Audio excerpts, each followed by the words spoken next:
Sir अहले तशय्युओं के ये तौहीन सहाबा वाले बिल पर काफ़ी एतराज़ात हैं, उनकी काफ़ी रिजर्वेशंस हैं। आपकी इस बारे में क्या राय है? बेटा उनके जो एतराज़ात हैं अहले तशय्युओ उलमा के बिल्कुल ठीक एतराज़ात हैं और माकूल एतराज़ात हैं। और इसको दो हिस्सों के अंदर समझिएगा। पहला तो ये कि जब कभी कानून साजी तो होनी चाहिए, अच्छी चीज़ होती है ताकि एक फितना और फसाद इसका माहौल कानून के ज़रिए से एक रुकावट डाली जा सके। लेकिन कानून साजी के लिए ज़रूरी होता है कि जितने भी आपके पास जो पार्टीज़ हैं या जितने भी लोग हैं उनका एक कंसेंसस तो होना चाहिए ना। अब देखिए, तौहीन सहाबा का जो बिल मंजूर हुआ है, अब इसके अंदर किसी भी शख्स ने किसी सहाबी की तौहीन की, ऐसी तकरीर की एक मिसाल है जिसके अंदर तौहीन आमेज़ उसका लहजा है, इस बुनियाद के ऊपर उसको सज़ा दी जा सकती है, उसके खिलाफ FIR कट सकती है। लेकिन मसला है यहाँ पर वो देखने वाला कि अगर आप इस मामले के अंदर कंसेंसस पैदा नहीं करेंगे अहले तशय्युओ उलमा अहले सुन्नत उलमा इन दोनों के दरमियान, तो ये जो बिल है ये नाकाबिल अमल हो जाएगा, बल्कि ये उल्टा मिस यूज़ हो सकता है। मैं इसकी मिसाल देखता हूँ। देखिएगा भाई, ये अहले तशय्युओ उलमा, अब मैं आपको आराम से समझा देता हूँ, ये अहले सुन्नत उलमा। अब इन दोनों के अंदर देखिएगा, अबू तालिब नंबर 1 अहले तशय्युओ उलमा के नज़दीक तो सहाबा इकराम के अंदर ये सबसे अफजल है। ये इन्होंने अल्लाह के नबी अलैहि सल्लम की उस वक्त मदद की जिस वक्त तो कोई और था भी नहीं साथ, कुफार और मुशरिकीन का जुल्म से सितम था, यही खड़े हुए अल्लाह के नबी अलैहि सल्लम को अपने घर में पनाह इन्होंने दी, हर मुश्किल वक्त के अंदर इनको सपोर्ट किया। तो अहले तशय्युओ उलमा के नज़दीक तो हज़रत अबू तालिब का जो है वो मोमिन थे, इंतकाल भी उनका हालत ईमान के अंदर ही हुआ, बल्कि मोमिनीन में सर फहरिस्त थे। अच्छा, अब अहले सुन्नत उलमा के नज़दीक तो इनका ईमान ही साबित नहीं है, तो अहले सुन्नत उलमा कहते हैं वो काफिर हैं। अब सवाल है कि सबसे बड़ी गुस्ताखी तो किसी को काफिर बोलना है ना। यानी अहले तशय्युओ उलमा के नज़दीक अगर एक शख्स मोमिनीन में बहुत सबसे बड़े मकाम पर हो और दूसरा गिरोह उसको काफिर बोल रहा हो, तो ये तो अहले तशय्युओ का हक बन जाएगा कि वो इनके खिलाफ FIR करवा दे, भाई तौहीन की है इन्होंने।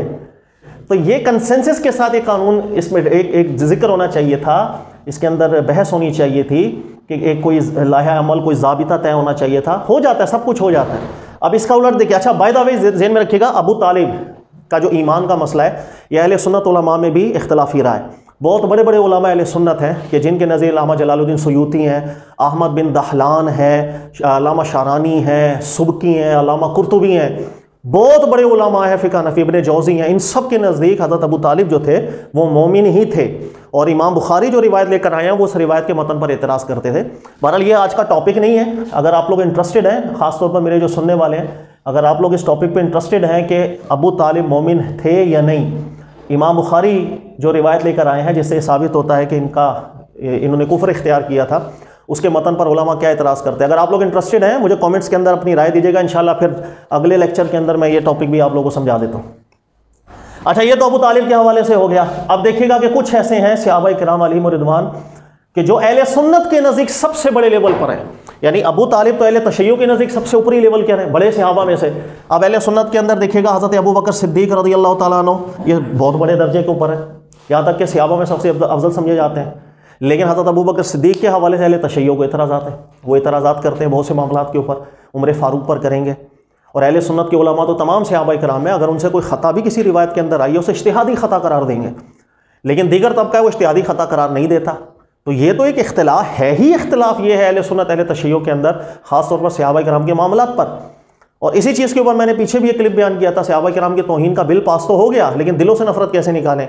इसके अंदर मैंने आपको कुछ सहाबा किराम, कुछ रिवायात ऐसी बयान की थी जो सही सनद के अंदर आई हैं, जिसमें हर सहाबी के हवाले से कैरेक्टर असैसिनेशन की गई है।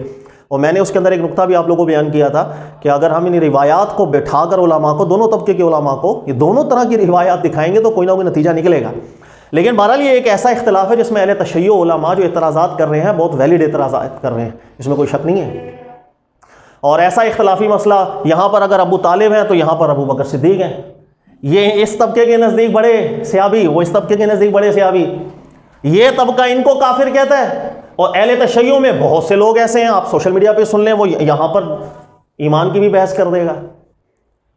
तो अब ये अगर हक रखे, अहले सुन्नत अगर हक रखे किसी ने हज़रत अबू बकर सिद्दीक़ के हवाले से ज़बान दराजी की है तो इनके खिलाफ FIR हो जाए, तो ये भी तो हक रखते हैं कि अबू तालिब के हवाले से किसी ने ज़बान दराजी की तो FIR हो जाए।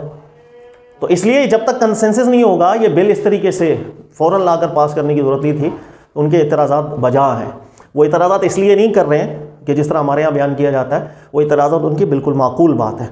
फिर आप अबू तालिब के हवाले से अगर बोलेंगे कि भाई चूँकि अहले सुन्नत में इख्तलाफ रहा है, तो वो भी यही दलील दे देंगे भाई जिन सहाबा पर हम एतराज़ कर रहे हैं उसमें भी हमारा इख्तलाफ रहा है, बल्कि इख्तलाफ नहीं, उनका तो इजमा रहा है। तो ये कहीं ऊँट किसी करवट बैठेगा ही नहीं।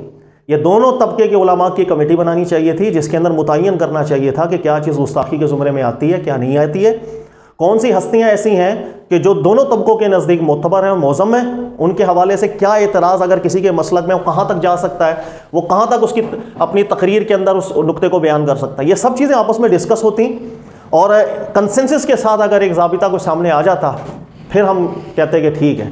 बहरहाल इतना ही बहुत है, समझ गए आप।